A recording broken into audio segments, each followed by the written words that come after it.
Maayong adlaw mga kasaka. So kini na po ito pagkahisgutan karon.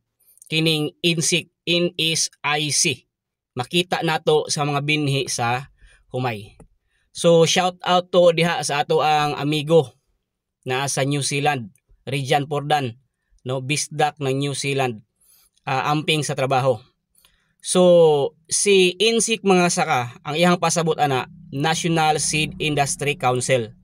So usa na siya ka ahensya diin mao nay naga-control, naga-monitor, naga-secure nga ma-maintain ang good quality sa mga binhi nga ginaproduce diri sa ato ang nasod.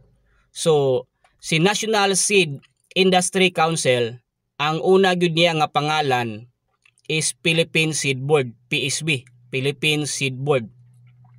Na-establish na siya atong 1955.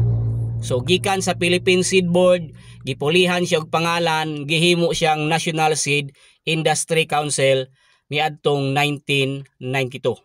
So sila ang responsable sa pagrehistro sa mga binhi sa humay para ma-secure nga nindot ang mga quality sa atong mga binhi. So daghang salamat.